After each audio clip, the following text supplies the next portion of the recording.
Well, hello, everybody. Welcome back to my channel. And if you're new, just welcome. How are you? I am getting over a cold. And so if I sound more like a man, my raspy voice is a little bit more raspy than usual. That's why, because, my family's getting over it being sick, getting over those seasonal colds that come with winter. And I thought today would be a fun, kind of a little bit of a different video. I am going to teach. Who do you think I am? I am not a cooking instructor. I am going to share with you how I do not waste the Thanksgiving leftovers. Like, you know how you eat Thanksgiving leftovers, especially if you were like the people hosting and you have leftovers for like a week, and you have a few scraps here and there that you don't want to waste and you want to turn into something else. Well, that is what this video is about. Is when you get tired of eating Thanksgiving leftovers for a whole week or a few days and you want to turn it into something else. So I'm just sharing how I do that. And it looks different every year depending on what I have left over in my fridge, in my freezer.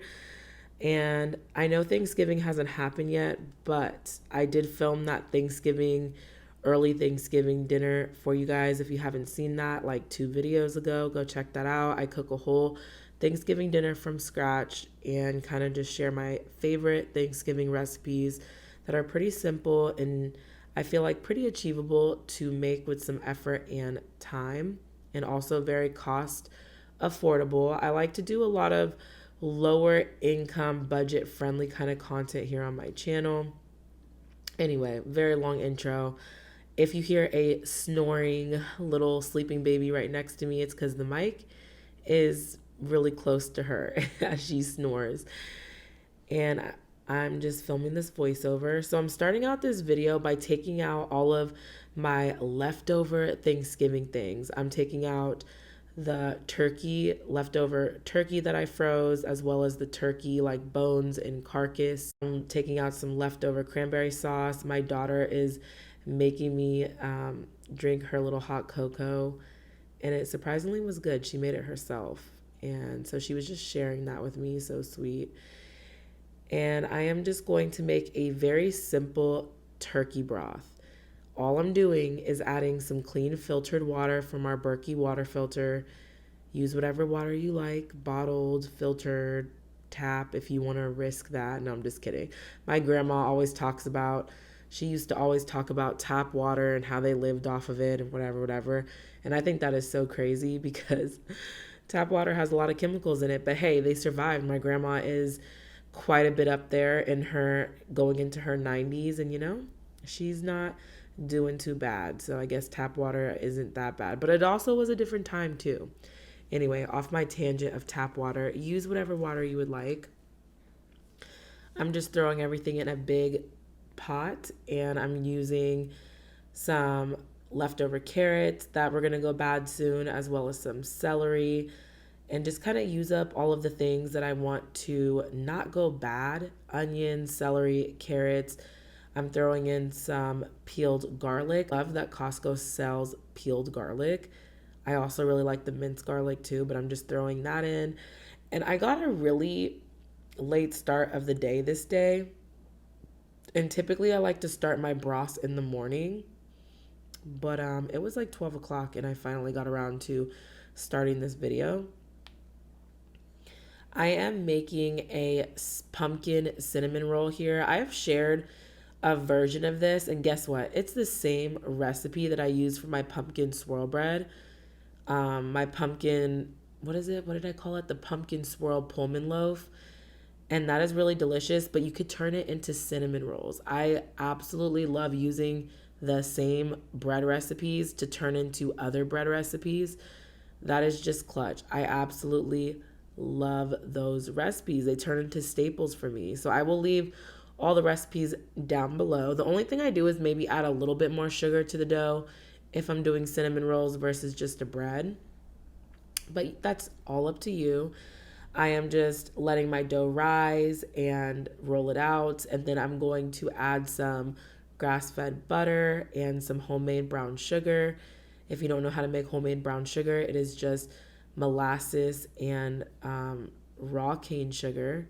I'm adding some pumpkin pie spice from Trader Joe's. Pumpkin pie spice is just a whole bunch of all those good warm spices mixed together. And then I'm just gonna roll it up. I'm gonna make sure it's nice and tight. My kids always like to help me do this, but it is hard because you wanna make sure that it is tight and those cinnamon rolls do not come apart, because that's happened many times too. But make sure that you pinch the edges and make sure it's nice and tight. And then I'm going to cut the cinnamon rolls. You can use the twine method, which doesn't squish down the cinnamon rolls so much. But honestly, you guys, this works totally fine. And I'm just getting them in a greased pan. I used my butter. I use my grass-fed butter. You can use whatever you want, but please don't use Pam. If you use Pam, rethink that, because those ingredients are pretty toxic. So any kind of baking spray, I guess, but my favorite is just to use butter. Just good old butter. And I just placed them in a cast iron and my camera stopped recording. But what I did here was pour some heavy whipping cream. That is the secret to a soft cinnamon roll, if you did not know. And then what I did for the frosting is something different, but I've been loving to do the past few years, is using brown butter. The process is very simple. I just put some butter on the stove, bring it to a boil, let it turn nice and amber brown, and then I just let it solidify again. I put it in the fridge and it sets up, and it's this very satisfying brown butter goodness that smells so divine. It smells like caramel. Or me and my husband always have this debate all the time. Oh, sorry, I have little hands. Well, sorry, not sorry, but my kids are trying to help me make the frosting. I will leave the recipe down below for all of these things. And if I forget, just, holla at your girl, because I forget things. But I had little kids trying to help me make the frosting, so the bowl was moving. But we have this debate, my husband and I, is it caramel or caramel? Wait, is it caramel or caramel? He swears that it's caramel. I feel like it is caramel, but what do you say in the comments? Let me know, because it's an ongoing discussion whether it's caramel or caramel. Anywho, we are just making this frosting. I'm adding a pinch of salt, and I also sifted a whole bunch of powdered sugar, because you need powdered sugar when you're making a frosting. But you want to make sure you always sift it, because powdered sugar can be clumpy, and you do not want clumps in your frosting. This frosting was so good. The brown butter just adds this beautiful caramel goodness. There, I said caramel, but I always say caramel too. So I really just don't know what it is. Whatever the right pronunciation is, that brown butter does something, okay? It is wonderful. And I've used it in chocolate chip cookies. And the reason why I made these is because I had leftover pumpkin from the pumpkin pie that I made. And so I just wanted to turn it into something else and not let that pumpkin puree go to waste, because that can get moldy in the fridge fast. And so I wanted to use that up, because I really do not like wasted food. So we did a cream cheese frosting. We did a brown butter cream cheese frosting with pumpkin cinnamon rolls. They were so good. And now I'm going to transition into doing more stuff in the kitchen today. This was a very long kitchen day. And again, I always like to preference that not every day looks like this. Some days I am just nursing my baby, playing with my kids all day, doing homeschool, cleaning my house, and didn't step foot in my kitchen that day. I like to cook in big batches, so I don't have to cook every single day. And I do not cook 3 meals a day. Like some of these homemakers I see, hey, more power to them, but that's not me. I don't cook 3 meals every single day from scratch. Some days, I do, and some days I definitely don't. Anyway, I'm digging through my fridge some more, my fridge and my freezer, to find what other things I need to use up. I have a baked oatmeal that I made the night prior. I will leave the recipe down below. We are going to turn this into a cranberry baked oatmeal. I have a lot of cranberry sauce still to use up, and I wanted to do that. I'm going to add an egg to make everything kind of stick together, as well as some baking powder for rising. And then we're going to spray our little cooking pan, and I'm going to add some cranberries in the mix and just, gently mix that in. If you have not had a baked oatmeal, they are delicious. You can make them with so many different kind of fruits, or I guess if you wanted a savory one, you could do like maybe a zucchini or really anything you want you could put in here. But I always stick with fruit, not savory, with a baked oatmeal.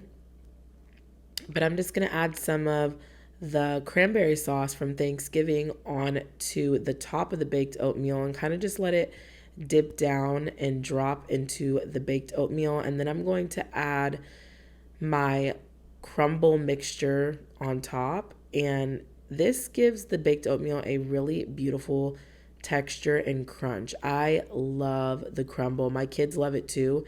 And they always want to just eat it just raw the way it is. I don't encourage that though, because it has like flour, and really that's the only raw ingredient that it has in it. It has like flour, sugar. I'll leave the recipe down below. But it is really good on its own, and it has oats and sugar and all of that really good stuff.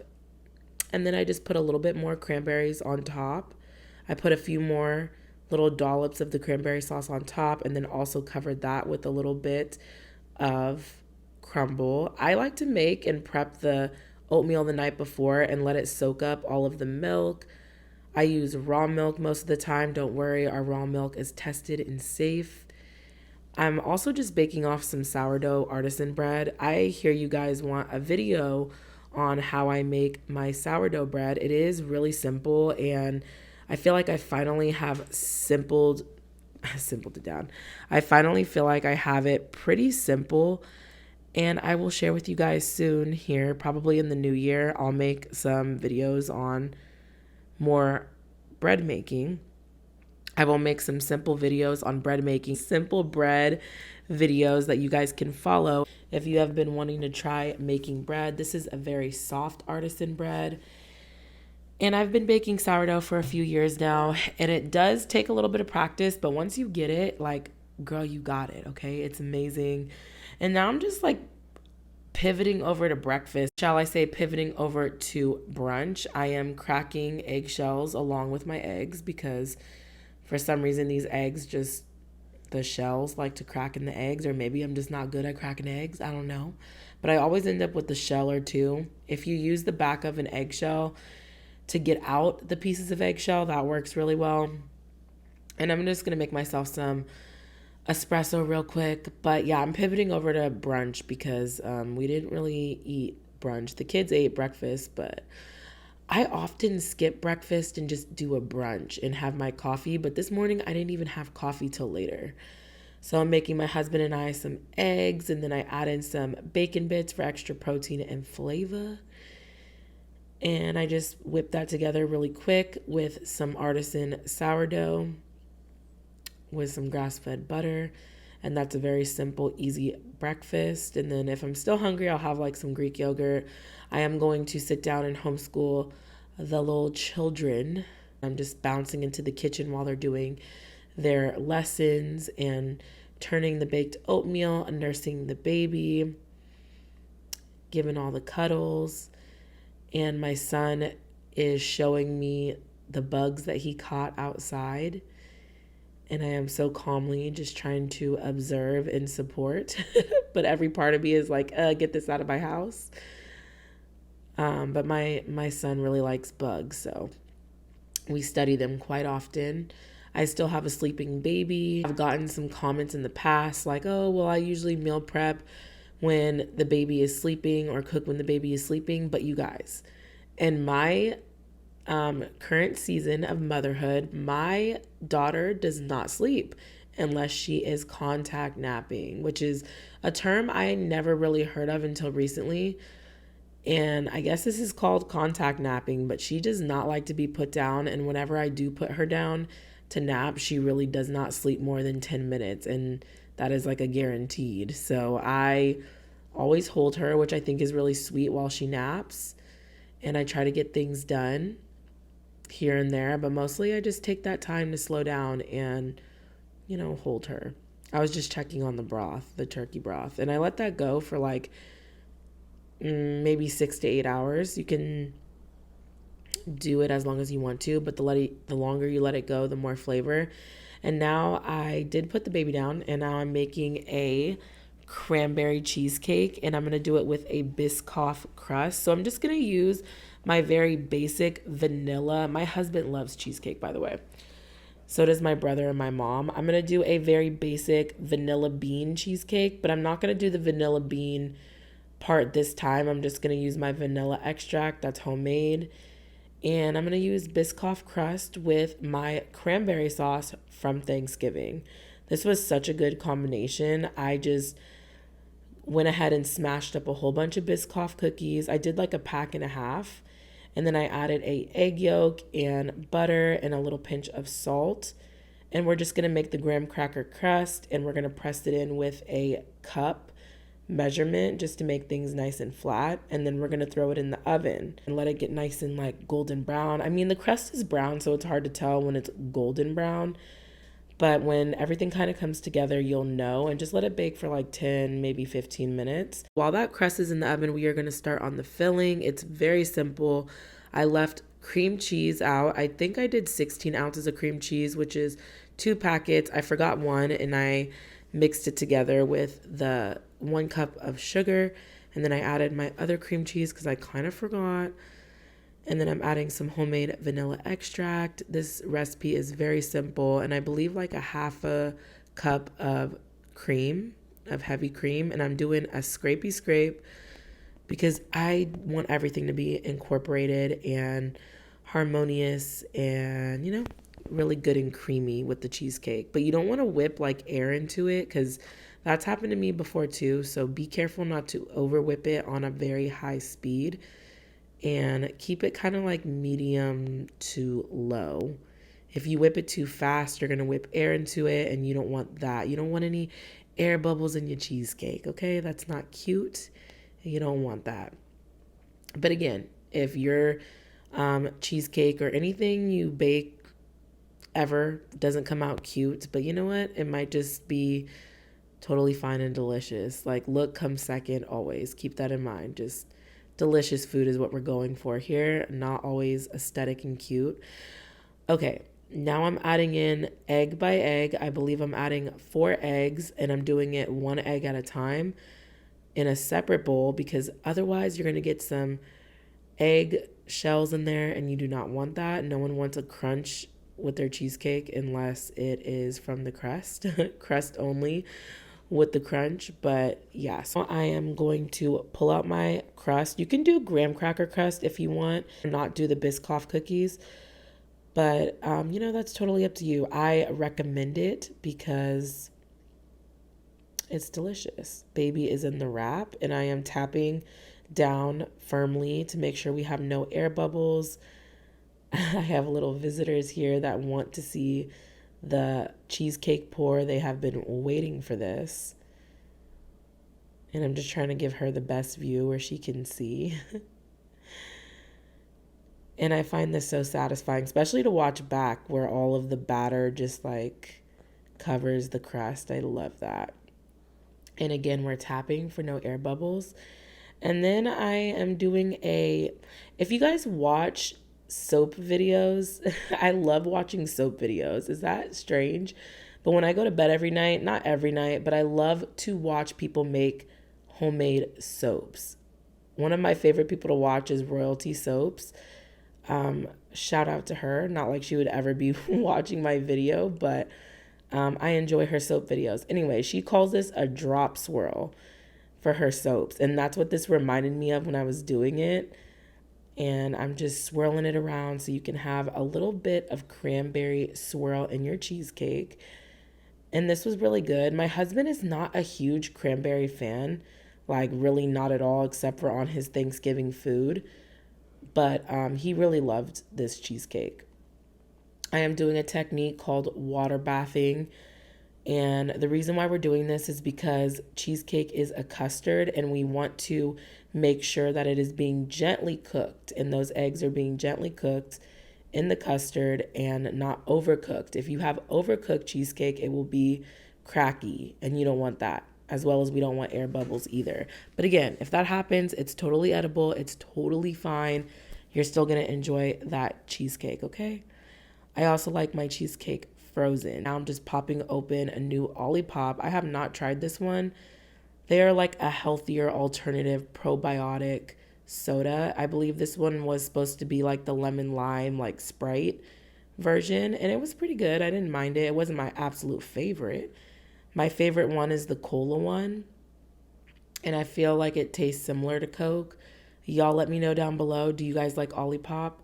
I feel like it's a hit or a miss when it comes to Olipop. I am just straining the turkey broth right now. Do not worry, the pot is not hot, and it's not hot, don't worry.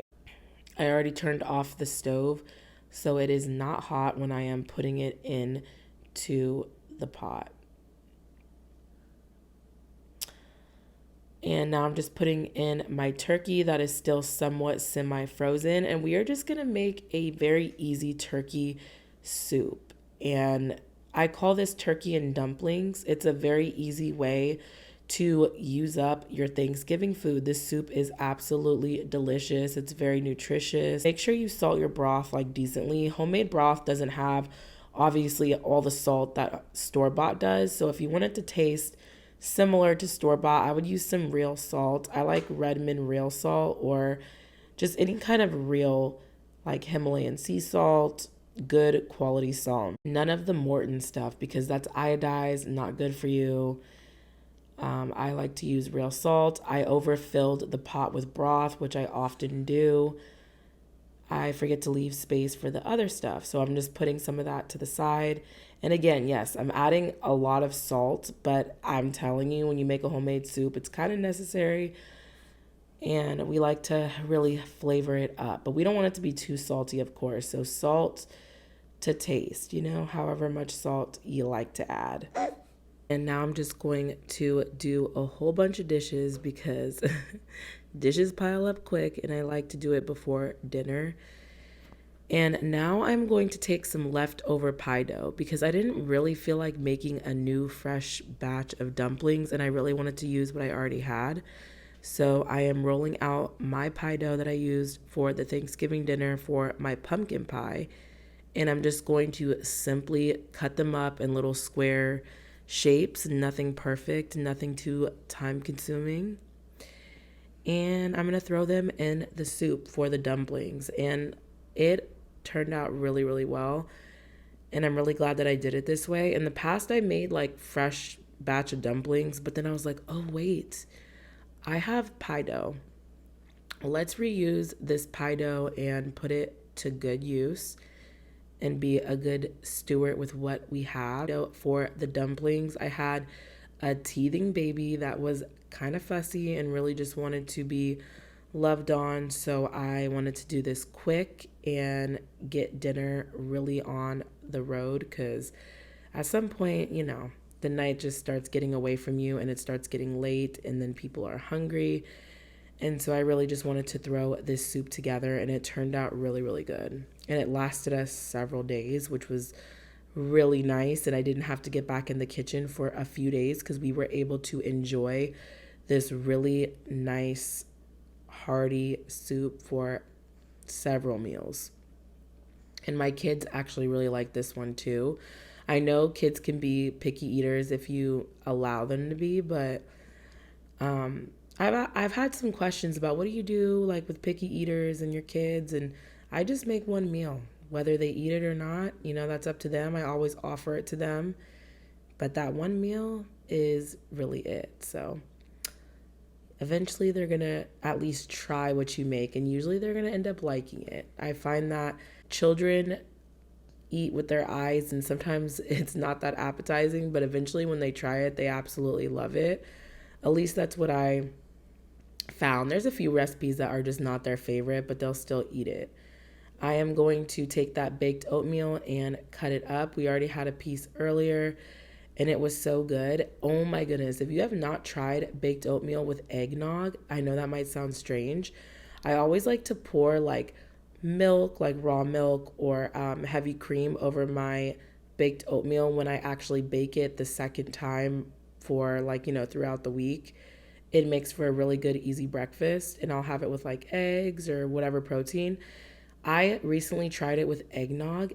Oh my goodness, it was so good, especially this cranberry one. It just screamed holiday breakfast. There's my husband literally peeking in the frame like a little creeper. He is so funny. He wanted to show his turkey and dumpling soup.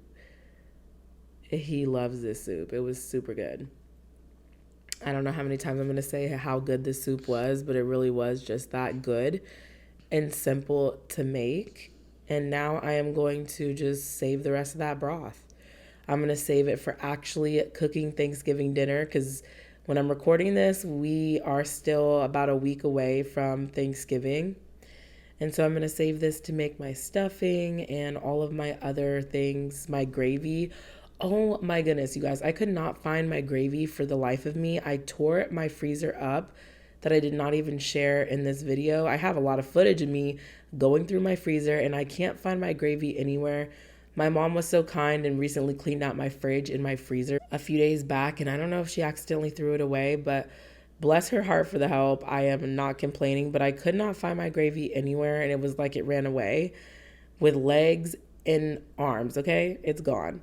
But I had it in the freezer and it's no more. But typically I would throw the gravy into the soup as well. And now I'm just taking that cranberry sauce and I'm putting it on the cheesecake after it's been in the freezer for a while. And I am going to put some sugared covered cranberries on top just for garnish. A little bit of thyme. You don't have to do any of this. It is not necessary. But I'm just, doing it for the garnish, okay? Doing it so it looks, pretty for you guys and you guys can get little holiday ideas. This would be nice at some kind of holiday party. And it was really, really good. And then I'm just adding a few star anise as well for garnish. I hope you guys enjoyed this video. You got some kind of ideas to use your leftovers in a creative kind of way. And let me know, what are you guys cooking for Thanksgiving dinner? What do you like to do with your leftovers? I just thought I would share some simple ways that I like to turn my leftovers, my Thanksgiving leftovers, into something else. Thank you so much for watching. Hope you guys enjoyed these easy, affordable meal ideas and treat ideas, and I will see you guys in the next one. Bye.